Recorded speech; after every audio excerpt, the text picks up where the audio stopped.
What is up, my friends? You are very welcome along to today's Anfield Agenda news roundup. We're going to be giving you some of the latest from the Reds partying last night. We're going to give you some quotes from certain players around what it feels like to be a Premier League winner. We're also going to go through and give you the latest on Liverpool's recruitment search ahead of this summer transfer window. That and lots more to come over the next few minutes, including the cryptic post from Trent's brother. What does that mean, if anything? We're going to ask you for your thoughts on it, so feel free to let us know in the comment section. Drop a like on the video. And let me know how bad the hangover is today, folks, because I'm lucky. I'm not really a drinker, so I don't really face the hangovers. But I would imagine that there's a fair few of you guys and girls around the world today, understandably, feeling a little bit delicate after the celebrations last night. Much deserved celebrations, of course. The good news for me is I get to eat broccoli today. Yep, that's right. We're going to do it today. That video will be going up as a short later on, so keep an eye out for that one. And also, my full-size Premier League trophy replica did appear, so we are all systems go for our live shows in Liverpool, May 28th and May 25th, both at the Hot Water Comedy Club. Photos on the day with the trophy if you want to come along and join us as well, and you can get your tickets with the link in the description. Right, folks, let's start off with Alexis Mac Allister. And one of my favourite sentences or quotes of yesterday: "Moving to Liverpool was the best decision I've ever made," said Mr. Alexis Mac Allister, and more on him in a little while.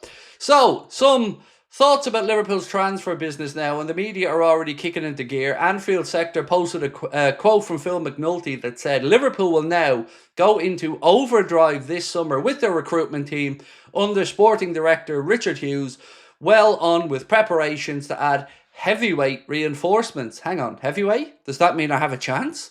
You're telling me there's a chance? I think they more meant with regards to the calibre of quality footballer, but keep your eyes posted on this one because we are going to be very interested to see what type of heavyweights the Reds are really going after. Now, here's a lovely stat or a lovely bit of information from Paul Joyce. Since last July, Arne Slot and assistant Sipka Hulshoff privately believed usurping Manchester City was not an impossible task and never shied away from the standards that were required. I love this. I love all these little insights that we get after the Premier League trophy's been won from journalists who are able to say a little bit more, you know, things that they maybe knew the managers wouldn't open up to beforehand. But I love these type of stories. And the victory parade, lots of people asking about this. I'd always said to you I believed it would be May 26th, and now we have that confirmed. Liverpool will have a victory parade for the club's 20th league title success in the city on Bank Holiday Monday, May the 26th. It will begin, I don't know where the 6th came from there, by the way, but May the 26th. It will begin at 2:30 p.m. at Allerton Maze, finish at Blundell Street, and is expected to last between 3 and 5 hours. Unlike me, I have to keep getting the jokes in, folks. It is league title winning day, so come on now. So yes, if you want to head to the parade, that is the information for you. And why not double up on it? Why not come to the Hot Water Comedy Club to see Anfield Agenda the night before for the last game of the season, and then top it all off with that trophy parade? Hope to see you there.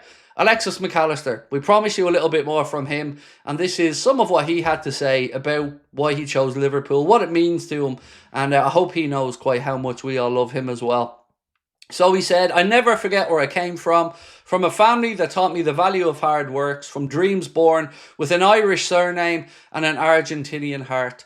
We love that he threw the Irish in there. Yes, Macca, we're claiming you. It's it, like, you're basically me, the Irish guy, and Macca. 3 Irish lads representing. When I joined this club, I knew it was a special place, but what I've experienced this year has gone beyond anything I ever imagined. Every training session, every match, every time I stepped onto the pitch at Anfield, I felt the weight of this shirt and the passion of a unique fan base. It took hard work, commitment, giving everything in every moment, because wearing this shirt isn't just for anyone, and because I've dreamt of this since I was a boy. Today, lifting the Premier League trophy with Liverpool is a dream come true, one that began many years ago and today becomes a reality. Thank you to my family, who are always there. Thank you to the club for believing in me. Thank you to football for giving me so much, and thank you to all of you for making it eternal. This is Liverpool. This is what it means to be champions. I'm not crying. You're crying. I love him. What a fella. Honestly, what a fella. Even Jurgs was getting in on the act. He sent a congratulatory message as well. posted an image of the boys in front of a packed Anfield celebrating right there in front of the Kop and said, super grateful for the past, super happy about the present and extremely positive about the future. Congratulations, you'll never walk alone. And no doubt we want to see Jurgen in the city of Liverpool in and around that trophy parade, which I'm sure he will be as well. A really interesting stat, credit to a gentleman by the name of George Trad on X, who posted up a stat saying, this is the greatest stat in the history of the Premier League. Let him lift the trophy. Give him a 10-year deal. What a fella. And it is actually a very, very interesting stat. So well done to George on this one. So it's about Endo and how he has 0 yellow cards, but manages on average to commit 8 fouls per 90 minutes. Now, of course, he doesn't play a lot of 90 minutes, but if you even it out, 8 fouls every 90 minutes, 0 yellow cards.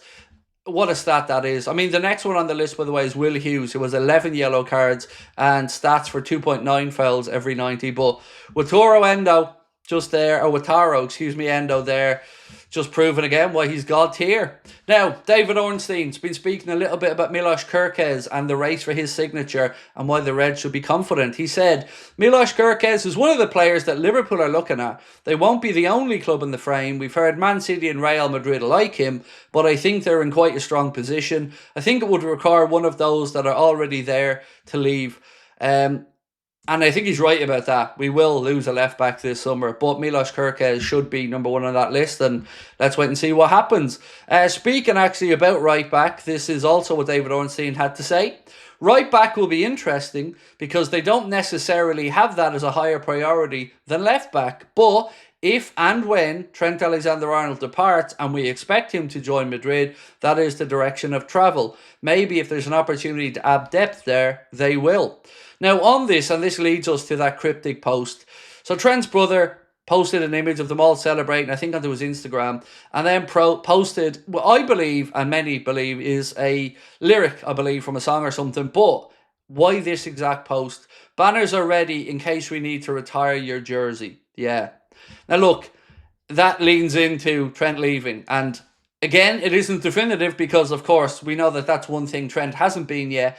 But if you take the David Ornstein stuff, you can see why Liverpool fans are being played with here emotionally. And again, we all just want a resolution. We ran a poll last night on the channel to what people now think might happen with Trent, and it was much closer. 53% think he leaves, 47% think he stays. I'm very firmly in the thinking he leaves camp, but again, hopefully we get clarification on that over the next few days. And if you have any more insights or little bits and pieces, do feel free to let us know in the comments.